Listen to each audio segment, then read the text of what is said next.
تجھ سے کروں سامنا، گر رہا ہوں ذرا تھامنا، کل جہاں مشکلوں میں گھرا، سوزے دل کی کریں کیا دوا، تیرے در پہ سوال۔ بسم اللہ الرحمن الرحیم۔ رب اشرح لی صدری ویسر لی امری واحلل عقدۃ من لسانی یفقہوا قولی۔ آج کا واقعہ کل کے واقعے کی کنٹینیوشن میں ہے اور بہت حیران کن ہے، حالات حاضرہ سے بہت ریلیونٹ ہے اور سب لوگوں کا بہت انٹرسٹ ہے اس موضوع میں۔ کل کی گفتگو کا خلاصہ یہ تھا کہ سرکار دو عالم صلی اللہ علیہ وآلہ وسلم نے ایک روز اپنے چاہنے والوں کو بتایا کہ دجال ایک حقیقت ہے، موجود ہے، زندہ ہے، خروج کرے گا، ظاہر ہوگا قیامت سے پہلے۔ آج یہ عرض کرتے ہیں کہ دجال جب خروج کرے گا، جب آئے گا تو منظر نامہ کیا ہوگا۔ اب اس کی کریڈیبلٹی تو یہ سن کر اسٹیبلش ہو گئی نا کہ سرکار دو عالم صلی اللہ علیہ وآلہ وسلم نے بتایا اس بارے میں، اور پورا کل کا واقعہ جب نے آپ سے عرض کیا، اور ہم نے آپ نے عرض کیا کہ قسط وار سلسلے ہیں، لیکن ترتیب اس انداز سے کی ہے اگر آپ نے پچھلی قسط کو مس بھی کر دیا ہے کسی بھی وجہ سے تو بھی آپ جڑ سکتے ہیں۔ ربط اس انداز سے ہم نے بنایا ہے کہ ضروری نہیں کہ آپ نے اگر تو دجال کا خروج تو طے ہے۔ اب جب وہ خروج کرے گا تو منظر کیا ہوگا؟ صحیح احادیث کی روشنی میں، چونکہ ہر ذہن میں یہی سوال ہے، ہر فرد یہ سوچ رہا ہے کہ یہ کرونا، یہ خانہ کعبہ کا منظر، مدینہ منورہ کی یہ صورتحال، یہ بیماریاں، یہ وبا، یہ ساری مصیبتیں، کیا یہ آخری وقت ہے؟ کیا قیامت قریب ہے؟ کیا ہے؟ تو قیامت کی نشانیوں میں سے ایک اہم نشانی ہے جسے سن کر آپ حیران ہو جائیں گے۔ یہ وہ نشانی ہے جو ہمارے دور میں پوری ہو چکی ہے، پوری ہو چکی ہے۔ ایک نشانی کل عرض کی تھی، آج پھر عرض کروں، جو کہ بھی پوری ہو چکی ہے۔ مختلف میں نے علماء سے بھی سنا، جاوید احمد غامدی صاحب نے مجھے بتایا کہ ایک اور نشانی وہ یہ کہ قیامت کی نشانیوں کے بارے میں کیا کہا عرب کے ننگے بدن، مفہوم عرب کے ننگے بدن اور ننگے پیر پھرنے والے چرواہے یا لوگ عمارتوں کی بلندی میں ایک دوسرے سے مقابلہ کریں گے آخری وقت میں۔ یہ مفہوم، عرب کے ننگے پیر ننگے بدن گھومنے والے لوگ عمارتوں کی بلندی میں ایک دوسرے سے مقابلہ کریں گے۔ تو آج وہ جو دنیا کا جو خطہ ہے عرب ممالک کا، دنیا کی سب سے بڑی بلند عمارت کا ہے، دوسری بڑی بلند عمارت کا، یہ سارا آپ کے ذہن میں، یہ ہمارے دور میں ہو چکا ہے۔ ایک اور سنیے اب، اسرائیل کا شہر یروشلم، ہلا دینے والی بات، اسرائیل کا شہر یروشلم آج سے تقریباً 2000 سال قبل، اپروکسیمیٹلی 2000 سال قبل رومیوں کے ہاتھوں برباد ہوا تھا۔ ٹھیک، بیت المقدس بھی رومیوں کے ہاتھوں تباہ ہو گیا تھا، جس کی ایک دیوار گریا کہلاتی ہے، جہاں آج بھی یہودی جا کر دعائیں مانگتے ہیں، اور وہ دیوار آج بھی موجود ہے۔ سرکار دو عالم صلی اللہ علیہ وآلہ وسلم نے آج سے 1400 سال پہلے، اندازاً 1400 سال پہلے، آج سے 2000 یعنی آج سے 1400 سال پہلے، آج سے 2000 سال پہلے تباہ ہونے والے بیت المقدس کے دوبارہ آباد ہونے کی پیشگوئی کی تھی کہ دوبارہ آباد ہوگا۔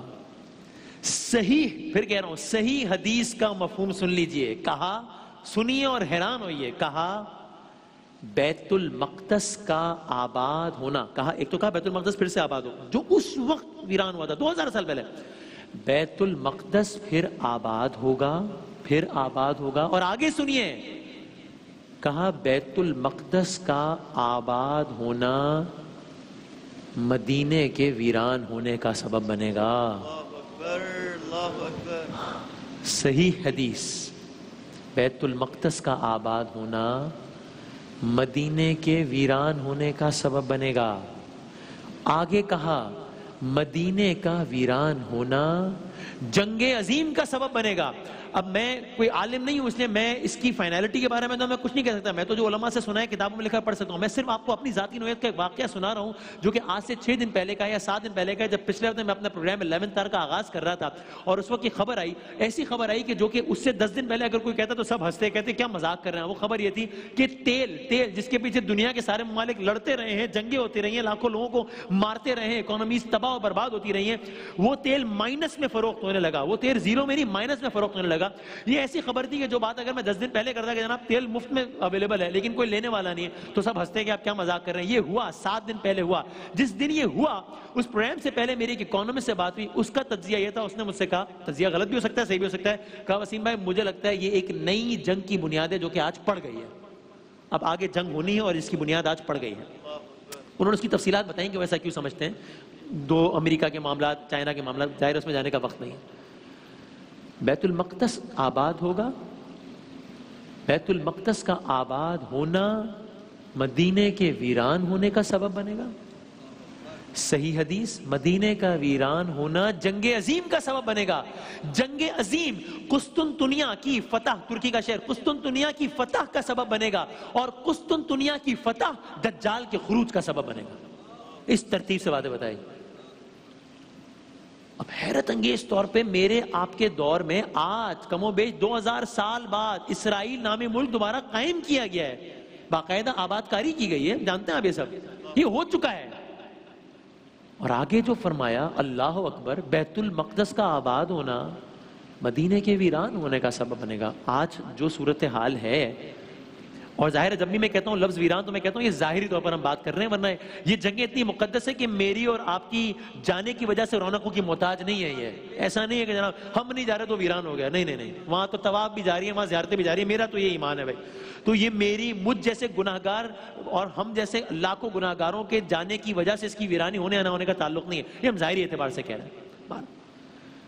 تو لیکن خانہ خدا کا منظر مختلف ہے، روضہ رسول کا منظر مختلف ہے. با خدا میں نے اس موبائل میں وائس نوٹ موجود ہے، میں نے مدینہ میں موجود اپنے ایک دوست سے پوچھا، وہ بالکل مسجد نبوی کے ساتھ ہی ایک ہوٹل میں کام کرتے ہیں، وہ دیکھ رہے ہوں گے شاید پروگرام، حبیب صاحب نام. یہ کیا صورتحال ہے ابھی ذرا بتائیے گا. انہوں نے جملہ یہ کہا جو میں بھی کہتا ہوں، مجھے گیٹس کی تعداد یاد نہیں آ رہی، 40 ہیں 43 مجھے صحیح یاد نہیں. انہوں نے جملہ یہ کہا وسیم میں سارے گیٹس بند ہیں. یہ تو میں نے ابھی کہہ دیا.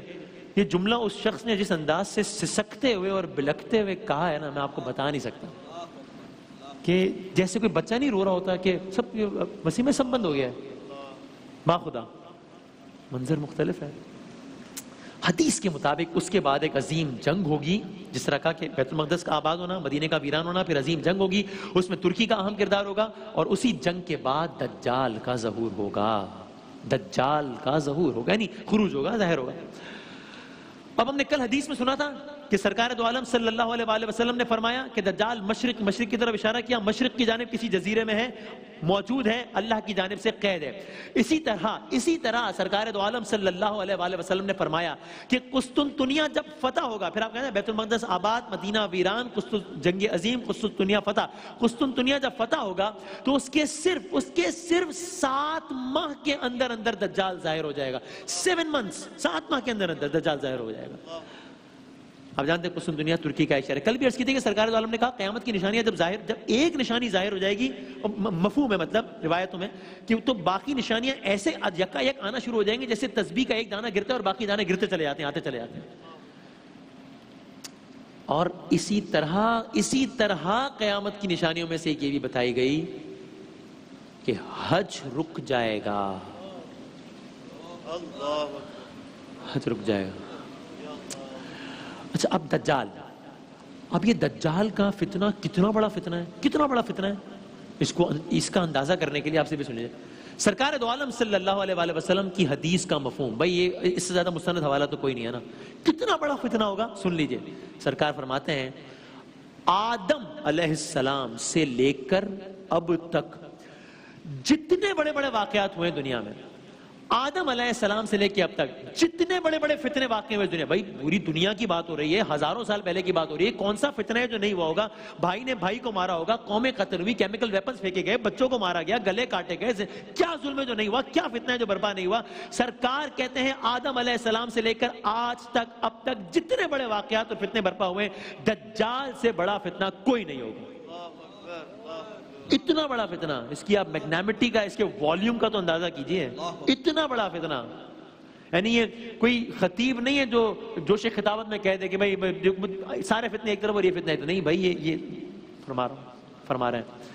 اور کہا وہ اللہ وہ خدائی دعوے دار ہوگا، وہ خدا زبان بھی کہتے ہوئے لڑکا خدا ہونے کا دعویٰ کرے گا، اور جو کس انداز سے دعویٰ کرے گا، کیسے دلائل پیش کرے گا، کیسا نقشہ دکھائے گا، کیا کرے گا لوگوں کے ساتھ. صرف ایسے نہیں کہ ایک شخص ہوگا جو خدا کا دعویٰ کر دے گا، نہیں، وہ پریکٹیکل ڈیمانسٹریشن کرے گا بہت ساری چیزوں کی. حیران کن ہے وہ سننا. اور سنیے گا. اچھا، اب بڑی آبویس سی بات ہے کہ ذہن میں سوال ہی آتا ہے کہ مفتی سہیل حمدی صاحب بھی عرض کر رہے تھے کہ دجال کا حلیہ کیسے ہوگا. یہ بھی بڑی آبویس سی بات ہے نا، ذہن میں آتا ہے کہ کیسا لگے گا دجال. اس حوالے سے بھی بہت ساری روایات مشہور ہیں. دجال نظر کیسا آئے گا؟ کوشش کرتے ہیں کہ حدیث کے مفہوم کے مطابق دجال کے بارے میں جو بتایا گیا عرض کریں. دجال کہا جوان ہوگا،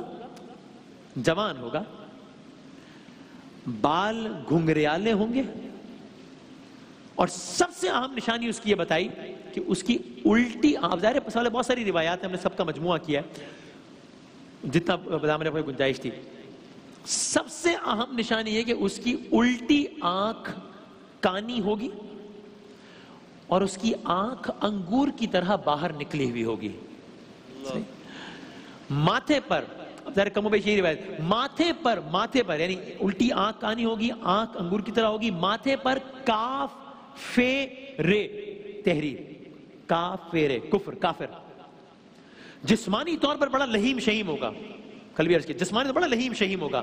اس کی جسامت ایسی ہوگی جو عام انسان کسی بھی عام انسان کی نہیں ہوگی. جسم پر کثرت سے بال ہوں گے. اب یہ اس انداز کا ہوگا بظاہر. اچھا، یہ تو اپیرنس کی بات ہو گئی. اب لازم ہے کہ ہمیں یہ بھی معلوم ہو کہ وہ ابھی مشرق کے کسی جزیرے میں قید ہے، ذرا سرکار دو عالم نے فرمایا تھا. لیکن خروج کس علاقے سے کرے گا؟ ظاہر کس علاقے سے ہوگا؟ اس بارے میں یہ بتایا. احادیث میں آتا ہے کہ وہ شام اور عراق کے درمیان کسی علاقے سے ظاہر ہو کر اعلان دجالیت کرے گا. شام اور عراق کے کسی درمیانی علاقے سے. لیکن مزید حیران کن بات یہ ہے کہ یہ شخص یا یہ دجال اکیلا ظاہر نہیں ہوگا. اس کے ساتھ 70,000 افراد کا لشکر ہوگا. کچھ روایات میں نے پڑھا 70 لاکھ تک کا لشکر. میں نے کہا ظاہر مختلف روایات ہیں، 70,000 یا کچھ روایات میں 7 ملین تک کا لشکر بتایا گیا. 70 لاکھ. اب اگین اس کی والیوم کا تو اندازہ کریں، اس کی میگنیمٹی کا تو اندازہ کریں. یہ ہزاروں یا لاکھوں لوگ کون ہوں گے؟ اس کے پیروکار ہوں گے. ان کی ایک خاص پہچان ہوگی، گھلیا بتایا گیا، کالی چادریں اوڑے ہوئے ہوں گے. اور کیا کرے گا؟ اب دجال جب خروج کرے گا مختلف علاقے فتح کرتا چلا جائے گا. ایک علاقہ فتح کرے گا، جس قریے میں چاہے گا جائے گا، جس بستی میں چاہے گا جائے گا، جہاں جائے گا فتح کرے گا. پہلے یہ علاقہ فتح کیا، پھر وہ علاقہ فتح کیا، یہاں جائے گا، وہاں جائے گا، تباہی پھیرے گا. یہاں تک کہ جب وہ مکے میں پہنچے گا، جب وہ مدینے میں پہنچے گا، تو وہاں اس کا راستہ روکنے کے لیے انسان نہیں ہوں گے، فرشتے ہاتھوں میں تلوار لیے آئیں گے اور اس کو اس قدر مجبور کر دیں گے کہ وہ ان 2 مقدس شہروں میں داخل نہیں ہو سکے گا، بلکہ مدینے کے قرب و جوار میں ایک مقام پر قیام کرے گا. یہ مقام بھی بتایا گیا کہ اندازن کہاں ہوگا. یہ مقام تقریباً احد کے پہاڑ کے پیچھے ہوگا. لیکن فرشتے اس کو وہاں بھی قیام نہیں کرنے دیں گے، بلکہ اس کو دھکیلتے ہوئے واپس شام کی طرف پلٹا دیں گے. 2 ایکسیپشن ہوں گی صرف، مکہ مدینہ. اس کے علاوہ بظاہر پوری دنیا اس کی دسترس میں ہوگی. دنیا دسترس میں ہوگی سوائے مکہ اور مدینہ کے. تو اب اگلا سوال یہ ذہن میں آتا ہے کہ یہ سارا کچھ جو سینیریو ہوگا، جو دل ہلا دینے والا منظر ہے، یہ کب تک جاری رہے گا؟ یہ کتنا عرصہ یہ دجال اپنا فتنہ برپا کرتا رہے گا؟ کب تک ایسے چلتا رہے گا؟ حدیث کے مطابق مفہوم، دجال جب نکلے گا نا تو اس وقت زمانہ بدل جائے گا. میں نے ویسے بھی علماء کرام سے سنا ہے کہ جس طرح قیامت کا ایک دن جو ہے وہ اتنے 1000 سالوں پر ہوگا، وہ ڈیفینیشن ہی چینج ہو جائے گی، دن کی، ساعت کی، لمحے کی، گھنٹے کی، سیکنڈ کی. دجال جب نکلے گا زمانہ بدل جائے گا. وہ 40 دن تک رہے گا. 40 ڈیز کا فگر ہے، 40 دن تک رہے گا. لیکن حیرت انگیز طور پر اس کا ایک دن 1 سال کے برابر ہوگا. ایک دن 1 سال کے برابر ہوگا، دوسرا دن 1 ہفتے کے برابر ہوگا. اس انداز سے کیلکولیشنز ہیں. تو اندازہ تقریباً ڈیوریشن کا یہ.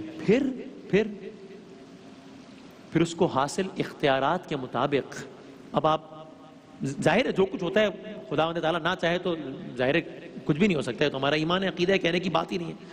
اور ہر کام اللہ جانتا ہے کہ اس کے پیچھے کیا مصلحت ہے. لیکن بظاہر دجال کو اتنی قوت حاصل ہوگی, بظاہر دجال کو اتنی طاقت حاصل ہوگی کہ وہ حکم کرے گا تو بارشیں ہونا شروع ہو جائیں گی. بھائی وہ جس زمین کو حکم کرے گا وہاں سے غلہ اگنا شروع ہو جائے گا. وہ اپنی یعنی یہ ہوگا کہ وہ جو اس کے پیروکار ہوں گے وہ اپنے پیروی کرنے والوں پر بارشیں برسائے گا کہ ہر طرف ہریالی ہریالی ہو جائے گی. اور صرف یہی نہیں, جو اس پر ایمان نہیں لائیں گے, جو اس کے منکر ہوں گے, جو اس کا انکار کریں گے, جس کو اپنا رب نہیں مانیں گے, ان پر قحط نازل کرے گا, ان کو مجبور کرے گا کہ اس پر ایمان لائیں. تمام خزانہ اس کے قبضے میں ہوگا. جس خزانے کو حکم دے گا وہ اس کے ساتھ اس کے پیچھے چل پڑے گا. یعنی دنیا کی دولت اس کے قبضے میں ہوگی. مزید سنیے اور حیران ہوئیے. اس کی طاقت کا اندازہ اس بات سے لگائیے کہ کچھ روایات میں آیا اس کو زندہ, اس کو مارنے کا تو اختیار حاصل ہو ہی جائے گا, وہ تو ہر ظالم ہر فتنے کو ہوتا ہے.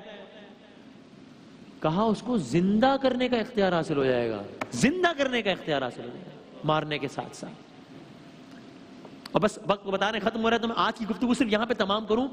یہاں تک کہا کہ, اور یہ تو قبلہ مفتی سہیل صاحب نے بھی اس کا کل تذکرہ کیا اشارہ, جب وہ چلے گا اس کے ایک طرف جنت ہوگی, دوسری طرف دوزخ ہوگی, دوسری طرف آگ یا جہنم ہوگی. یعنی جنت نما نقشہ اور جہنم نما نقشہ ہوگا اس کے ایک طرف اور اس کے دوسری طرف. یعنی آپ سنیے, کچھ روایات نے یہاں یہ بتایا کہ اس کے دائیں طرف ایک پہاڑ ہوگا جو اس کے ہمراہ چلتا رہے گا, اس میں نہریں ہوں گی, اس میں میوے ہوں گے, اس میں نعمتیں ہوں گی, جنت جیسا ماحول پیش کر رہا ہوگا. اس کے بائیں طرف بھی ایک پہاڑ ہوگا, اس میں سانپ ہوں گے, اس میں بچھو ہوں گے. یعنی وہ جہنم جیسا نقشہ پیش کر رہا ہوگا. ایک طرف جنت کا منظرنامہ ہوگا, ایک طرف جہنم کا منظرنامہ ہوگا.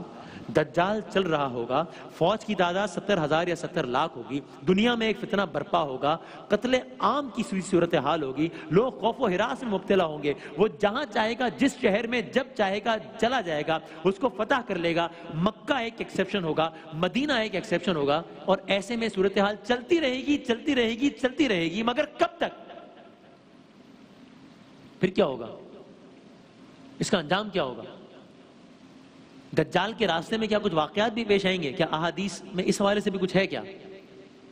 صبر کریں گے آپ کی خدمت میں کل انشاءاللہ. ماہ رمضان یوں آ گیا, بن کے رحمت یہ پھر چھا گیا. کیسے تجھ سے کروں سامنا, گر رہا ہوں ذرا